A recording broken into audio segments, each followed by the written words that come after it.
আসসালামু আলাইকুম। হিসাব বিজ্ঞান বিভাগের দ্বিতীয় বর্ষের শিক্ষার্থীরা, আশা করি সবাই ভালো আছো। আজকে আমরা এসেছি হিসাব বিজ্ঞান দ্বিতীয় বর্ষের ম্যাক্রো ইকোনমিক্স বা সামষ্টিক অর্থনীতির দ্বিতীয় ক্লাস নিয়ে।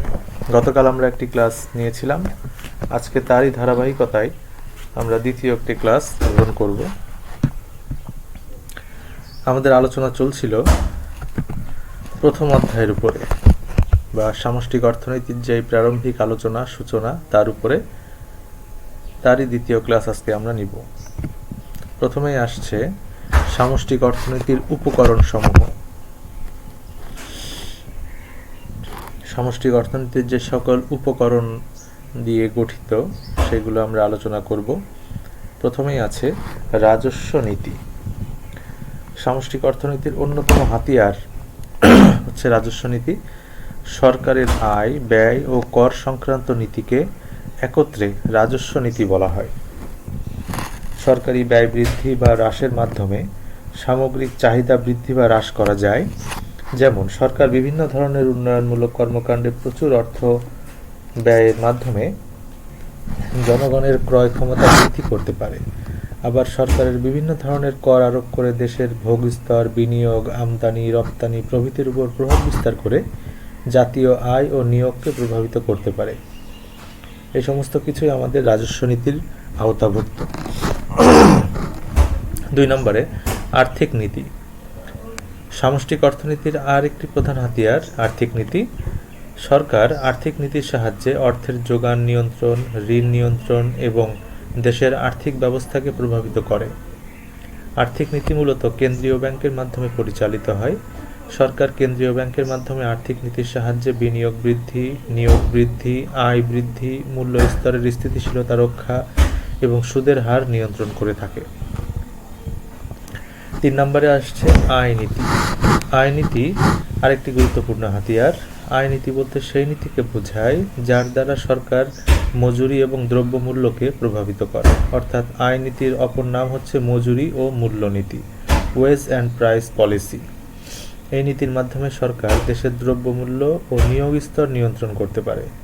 সরকার ন্যূনতম মজুরি আইনের মাধ্যমে এবং শ্রমিকদের সামাজিক নিরাপত্তামূলক কর্মসূচির মাধ্যমে শ্রমিকদের জীবনযাত্রার মান উন্নয়নের ব্যবস্থা করতে পারে।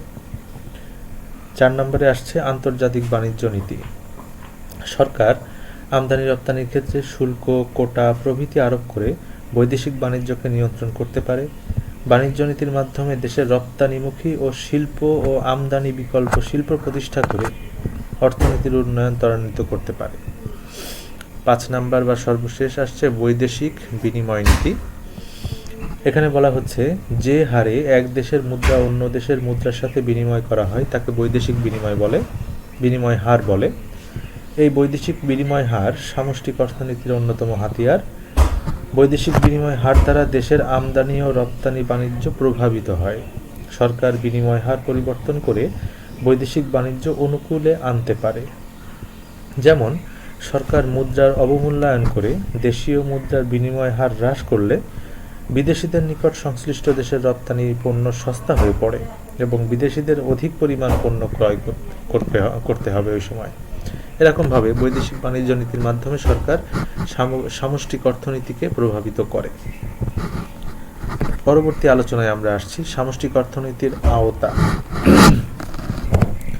অর্থাৎ এর মধ্যে কি কি বিষয় সন্নিবেশিত থাকে বা জড়িত থাকে সেই বিষয়গুলো। প্রথমে আসছে সামষ্টিক চলক সমূহের বিশ্লেষণ। সামষ্টিক অর্থনীতি দেশের অর্থব্যবস্থার বিভিন্ন সমষ্টিগত ধারণা নিয়ে আলোচনা করে, যেমন মোট জাতীয় উৎপাদন, মোট ভোগ ব্যয়, মোট সঞ্চয়, মোট বিনিয়োগ, মোট কর্মসংস্থান, তারপরে সামগ্রিক চাহিদা, সামগ্রিক যোগান, দাম স্তর ইত্যাদি। এই সমস্ত কিছুকে আমরা বলছি সামষ্টিক অর্থনীতির চলক। বস্তুত এসব সমষ্টি কিভাবে পরস্পরকে প্রভাবিত করে, সামষ্টিক অর্থ ব্যবস্থার উপর কাজ করে, সামষ্টিক অর্থনীতিতে তাই আলোচনা করা হয়। তারপরে আসছে 2 নম্বরে আয় ও নিয়োগ তত্ত্বের বিশ্লেষণ। সামষ্টিক অর্থনীতিতে জাতীয় আয় ও নিয়োগ নির্ধারণকারী বিষয়সমূহ নিয়ে আলোচনা করে। সামষ্টিক অর্থনীতিতে সাধারণত নিয়োগ, পূর্ণ নিয়োগ, বেকারত্ব প্রভৃতির কারণ ও ফলাফল এবং প্রতিকারের উপায় নিয়ে পর্যালোচনা করা হয়। বস্তুত জাতীয় আয় ও পূর্ণ নিয়োগ অর্জনের বিষয়টি সামষ্টিক অর্থনীতির প্রধান আলোচ্য বিষয়। এজন্য সামষ্টিক অর্থনীতিতে সংকীর্ণ অর্থে আয় ও নিয়োগ তত্ত্ব হিসেবেও অভিহিত করা হয়। 3 নম্বরে আসছে জাতীয় আয়ের বিশ্লেষণ। সামষ্টিক অর্থনীতির অন্যতম আলোচ্য বিষয় হলো জাতীয় আয়, তার গতি, প্রকৃতি ইত্যাদি ব্যাখ্যা করা। জাতীয় আয় ধারণার সাহায্যে সামষ্টিক অর্থনীতির কোনো দেশের অর্থনীতির সামগ্রিক কার্যক্রম বিশ্লেষণ করে থাকে। মূলত গত শতাব্দীর 30-এর দশকে মন্দার পর অতি উৎপাদন ও বেকারত্ব সামষ্টিক অর্থনীতির অন্যতম প্রধান বিষয়বস্তু হয়ে দাঁড়ায়। তখন থেকে অর্থনীতিবিদগণ জাতীয় আয়ের তথ্যের ভিত্তিতে কোনো দেশের অর্থনৈতিক কর্মকাণ্ডের বিভিন্ন দিক বিস্তারিতভাবে পর্যালোচনার সূত্রপাত করেন। পরবর্তীকালে কোনো দেশের অর্থনৈতিক কর্মকাণ্ড এবং সমাজের বিভিন্ন শ্রেণীর মধ্যে আয় বণ্টনের ধারণা বিশ্লেষণের জন্য জাতীয় আয়ের তথ্য সামষ্টিক অর্থনীতির সবচেয়ে গুরুত্বপূর্ণ উপাদান হিসেবে স্বীকৃতি লাভ করে। 4 নম্বরে মূল্য স্তর স্থিতিশীল রাখা।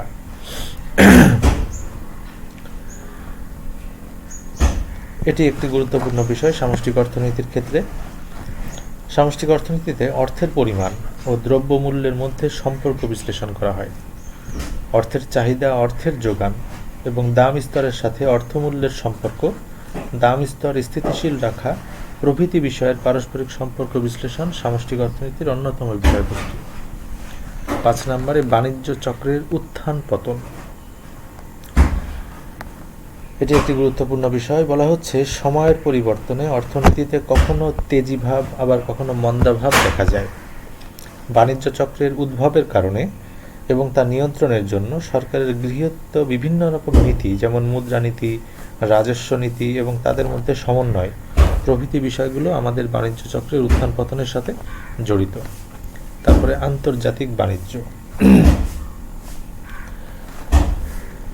বর্তমান বিশ্বায়নের যুগে সামষ্টিক অর্থনীতির আওতা আন্তর্জাতিক বাণিজ্য পর্যন্ত সম্প্রসারিত হয়েছে। কোনো দেশের বৈদেশিক লেনদেনের পরিস্থিতি, মুদ্রার অবমূল্যায়ন, বিনিময় হারের স্থিতিশীলতা অর্জন, শুল্ক ও কোটার মাধ্যমে বাণিজ্য নিয়ন্ত্রণ, বিভিন্ন দেশের মধ্যে বাণিজ্যিক জোট গঠন প্রভৃতি বিষয়গুলো সামষ্টিক অর্থনীতির আওতার মধ্যে আসে। 7 নম্বরে অর্থনৈতিক প্রবৃদ্ধি। সামষ্টিক অর্থনীতিতে অন্যতম বিষয় হলো এটি কিভাবে একটি দেশের অব্যবহৃত অর্থনৈতিক প্রবৃদ্ধি অর্জন সম্ভব সে সম্পর্কে বিভিন্ন বিষয়ের মডেল সামষ্টিক অর্থনীতিতে পর্যালোচনা করা হয়। অর্থাৎ অর্থনীতির যেই বৃদ্ধি সেটা যেন প্রতি বছরই কিছু না কিছু বৃদ্ধি পায়, কিছু না কিছু বৃদ্ধি ঘটে, সেই বিষয়গুলো কিভাবে ঘটবে সেগুলো নিয়ে সামষ্টিক অর্থনীতি আলোচনা করে। 8 নম্বরে অর্থনৈতিক স্থিতিশীলতা অর্জন। অর্থাৎ বর্তমানে একটি দেশ বা একটি অর্থনৈতিক পরিমণ্ডল যেভাবে যেই স্থিতিশীলতায় আছে, ভবিষ্যতের দিনগুলোতে বা ভবিষ্যতের অর্থ বছরগুলোতেও যেন ঠিক একই রকম স্থিতিশীলতা বজায় থাকে, সেই বিষয়গুলো নিয়ে আলোচনা করার দায়িত্ব হচ্ছে সামষ্টিক অর্থনীতির। অর্থাৎ অর্থনীতির বিষয়গুলোতে যেন কোনো ধরনের মন্দাভাব দেখা না দেয় বা অস্থিতিশীল পরিস্থিতি বা অসমন্বয় যেন কোনো জায়গাতে না ঘটে, সেই বিষয়গুলো নিয়ে আলোচনা করে সামষ্টিক অর্থনীতি। তো এইগুলোই ছিল মোটামুটি সামষ্টিক অর্থনীতির আওতা বা পরিধির বিষয়বস্তু। মূলত সামষ্টিক অর্থনীতি আমরা জানি, গত ক্লাসে আলোচনা করেছি যে একটি বৃহৎ বিষয়, অর্থনীতির ব্যাপক একটি বিষয় নিয়ে আলোচনা করে সামষ্টিক অর্থনীতি। তো এর মধ্যে একটি জাতি, একটি দেশ বা একটি রাষ্ট্র বা আন্তর্জাতিক পরিমণ্ডলের সবকিছুই আমাদের আওতার মধ্যে চলে আসে। এরপরে আসছে অর্থনীতির চলক। মূলত চলক একটি গাণিতিক শব্দ। কোনো নির্দিষ্ট সময় ও আওতার মধ্যে যে রাশির পরিবর্তনের সুযোগ থাকে তাকে চলক বলে। চলকের ইংলিশ হচ্ছে ভেরিয়েবল। এ সম্পর্কে এসি চিয়াং, একজন গবেষক, তিনি বলছেন, a variable is something whose magnitude can change. অর্থাৎ যার মান পরিবর্তন হতে পারে তাকে চলক বলে। অর্থাৎ যে কোনো কিছু যার মান যে কোনো বিষয়ের উপরে নির্ভর করে পরিবর্তন হতে পারে সেই বিষয়টাকে আমরা বলছি চলক বা ভেরিয়েবল। অর্থনীতিতে বিভিন্ন রকমের চলক আমাদের সামনে আসবে। ব্যষ্টিক ও সামষ্টিক অর্থনীতিতে দুই ধরনের চলক আমাদের ব্যবহৃত হয়। কোনো ব্যক্তি বা প্রতিষ্ঠানের অর্থনৈতিক কার্যাবলী বিশ্লেষণের যে সমস্ত চলক ব্যবহৃত হয় তাকে বলা হচ্ছে ব্যষ্টিক চলক। পক্ষান্তরে সামগ্রিক অর্থনীতিতে কার্যাবলী বিশ্লেষণে যে সকল চলক গোষ্ঠীগতভাবে ব্যবহৃত হয় বা সামষ্টিকভাবে ব্যবহৃত হয় সেগুলোকে আমরা বলছি ম্যাক্রো ভেরিয়েবল বা সামষ্টিক চলক। যেমন জাতীয় আয়, জাতীয় সঞ্চয়, জাতীয় বিনিয়োগ, মোট ভোগ ব্যয়, সামগ্রিক চাহিদা, সামগ্রিক যোগান, সাধারণ মূল্য স্তর প্রভৃতি সামষ্টিক চলকের উদাহরণ। এখন আমরা আসছি সামষ্টিক অর্থনীতির চলক যেগুলো আছে সেগুলো কি সেগুলো আমরা একটু আলোচনা করব। একটি হলো জাতীয় আয়, এর আগেও আলোচনা করেছি। জাতীয় আয় বলতে আমরা বুঝি যে একটি দেশের বা একটি রাষ্ট্রের বা একটি জাতির কোনো একটি নির্দিষ্ট সময়ে নির্দিষ্ট পরিমণ্ডলের মোট আয়ের সমষ্টি। তো এই জাতীয় আয়টা আমাদের নির্ভর করে বিভিন্ন উপাদানের উপরে, যেমন মোট উৎপাদন, মোট বিক্রয় বা কর্মসংস্থানের বিষয়, সমস্ত কিছু আমাদের একসাথে এসে আমাদের জাতীয় আয়কে প্রভাবিত করে। এই জাতীয় আয়টাকে আমরা মূলত ওয়াই প্রতীক দ্বারা চিহ্নিত করে থাকি। অর্থাৎ আমাদের যেই সমীকরণ থাকবে আমাদের জাতীয় আয়ের সামষ্টিক অর্থনীতিতে সেটাকে আমরা ওয়াই দিয়ে চিহ্নিত করে থাকি। তারপরে আসছে ভোগ 2 নম্বরে। এটা একটি গুরুত্বপূর্ণ বিষয়। অর্থনীতিতে ভোগ বলতে ব্যবহারের মাধ্যমে কোনো দ্রব্যের উপযোগ নিঃশেষ করাকে বোঝায়। অর্থাৎ কোনো একটি বিষয় ক্রয় করে আনার পরে সেটা ব্যবহার করার পরে একদম সর্বশেষ তার সমস্ত উপযোগ যখন আমরা নিঃশেষ করতে সক্ষম হব সেটাকে ভোগ বলবো। সামষ্টিক অর্থনীতিতে বলা হচ্ছে যে দেশের সকল মানুষের, সরকারি, বেসরকারি, বিদেশি সমস্ত মানুষের ভোগ ব্যয়ের সমষ্টি, এবং এটাকে আমরা সি দ্বারা প্রকাশ করি। তারপরে আসছে সেভিংস বা সঞ্চয়। এটি একটি গুরুত্বপূর্ণ বিষয়। এটা সামগ্রিক সঞ্চয়, অর্থাৎ একটি দেশের সামগ্রিক মানুষের সমস্ত সঞ্চয়কে এখানে বোঝাবে। মোট আয় থেকে মোট ভোগ ব্যয় বাদ দিলে যে অর্থ থাকে সেটাকে আমরা বলছি মোট সঞ্চয়, এবং এটাকে আমরা চলকের মধ্যে এস দিয়ে প্রকাশ করি।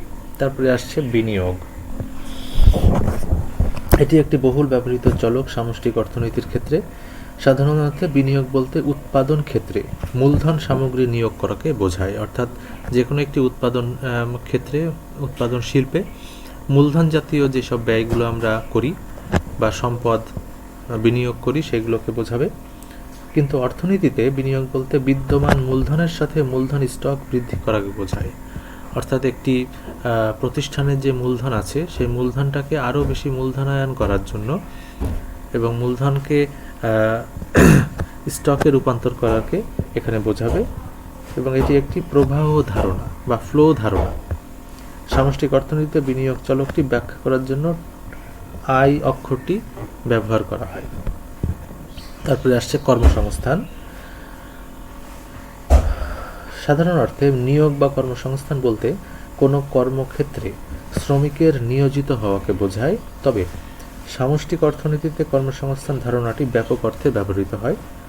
ব্যাপক অর্থে পূর্ণ কর্মসংস্থান বা পূর্ণ নিয়োগ বলতে শ্রম সহ উৎপাদনের সকল উপকরণের উৎপাদন কাজে নিয়োজিত হওয়াকে বোঝাবে। সামষ্টিক অর্থনীতিতে এই কর্মসংস্থানের ধারণাটাকে এন দ্বারা আমরা নির্ধারণ করে থাকি। তারপরে আসছে 6 নম্বরে দাম স্তর, প্রাইস লেভেল। সামষ্টিক অর্থনীতিতে কোনো নির্দিষ্ট পণ্যের দাম নিয়ে আলোচনা করা হয় না, বরং দেশের সকল পণ্য ও সেবার গড় দাম নিয়ে আলোচনা করা হয়। দেশে উৎপাদিত সকল পণ্য ও সেবার গড় দামকে দাম স্তর বলা হয়, এবং এটা আমাদের সমীকরণে পি দ্বারা প্রকাশ করা হয়। 7 নম্বরে আসছে সরকারি ব্যয়। এটি একটি গুরুত্বপূর্ণ বিষয়। সরকারি বিভিন্ন দ্রব্য সামগ্রী ও সেবা কর্ম ক্রয়ের জন্য যে অর্থ ব্যয় করা হয় তাকে সরকারি ব্যয় বলা হচ্ছে। দেশের উৎপাদন, ভোগ, সঞ্চয়, বিনিয়োগ প্রভৃতি বহুলাংশে সরকারি ব্যয়ের দ্বারা প্রভাবিত হয়ে থাকে। এবং এটি আমাদের সমীকরণে জি প্রতীক দ্বারা প্রভাবিত হয়ে থাকে। 8 নম্বরে আসছে সুদের হার। এটি একটি গুরুত্বপূর্ণ চলক। ঋণ গ্রহীতা নির্দিষ্ট সময়ান্তে গৃহীত ঋণের সাথে যে অতিরিক্ত অর্থ প্রদান করে তাকে আমরা সুদ বলে জানি। সুদ হলো ঋণের দাম। ঋণ নেওয়ার বিপরীতে যেই অতিরিক্ত অর্থ প্রদান করা হয় সেটাকে বলা হচ্ছে সুদ। আবার সুদকে যখন শতকরা হিসেবে প্রকাশ করা হয় তাকে বলে সুদের হার। সামষ্টিক অর্থনীতিতে সুদের হার দেশের উৎপাদন, বিনিয়োগ, কর্মসংস্থান প্রভৃতিকে প্রত্যক্ষভাবে প্রভাবিত করে এবং এটি আমরা আর দ্বারা প্রকাশ করি। 9 নম্বরে আসছে সামগ্রিক চাহিদা, এগ্রিগেট ডিমান্ড। সামষ্টিক অর্থনীতিতে চাহিদা বলতে কোনো ব্যক্তি বিশেষের চাহিদাকে বোঝায় না, বরং দেশের সকল মানুষের চাহিদাকে বোঝাবে। এখানে দেশের মোট ভোগ ব্যয়, বিনিয়োগ ব্যয়, সরকারি ব্যয় এবং নিট বৈদেশিক আয়ের সমষ্টি হলো সামগ্রিক চাহিদা এবং এটাকে আমরা এডি প্রতীক দ্বারা চিহ্নিত করে থাকি। সর্বশেষে আসছে সামগ্রিক যোগান। এটি একটি গুরুত্বপূর্ণ বিষয় সামষ্টিক অর্থনীতির ক্ষেত্রে। কোনো একক প্রতিষ্ঠানের দ্রব্যমূল্যের যোগানকে না বুঝিয়ে সামগ্রিকভাবে একটি দেশে মোট উৎপাদনের ক্ষেত্রে বিক্রয়যোগ্য যেসব পণ্য সামগ্রী ও সেবাকর্ম আছে সেই উৎপাদিত হয় তার সমষ্টিকে আমরা বলছি এগ্রিগেট সাপ্লাই বা সমষ্টিক বা সামগ্রিক যোগান। সামগ্রিক যোগান বলতে সামগ্রিকভাবে যে যোগান আমরা পরিচালিত করি সেটাকে বোঝায় এবং এটাকে আমরা আমাদের সমীকরণে, সামষ্টিক অর্থনীতির সমীকরণে এএস দ্বারা প্রতীক দ্বারা আমরা এটা চিহ্নিত করে থাকি। তো এই ছিল আমাদের সামষ্টিক অর্থনীতির চলক সমূহ। সুপ্রিয় শিক্ষার্থী, আমাদের এই আলোচনা অব্যাহত থাকবে। আমরা পরবর্তী ক্লাসগুলোতে আরও সামনের বিষয়গুলো নিয়ে আলোচনা করব। তোমাদের যার কাছে যেই লেখকের বই আছে সেখান থেকে তোমরা এগুলা পড়তে পারো এবং তোমরা যে যেখানে আছো সুস্থ থাকো, ভালো থাকো। তোমাদের সবার জন্য শুভকামনা। আল্লাহ হাফেজ।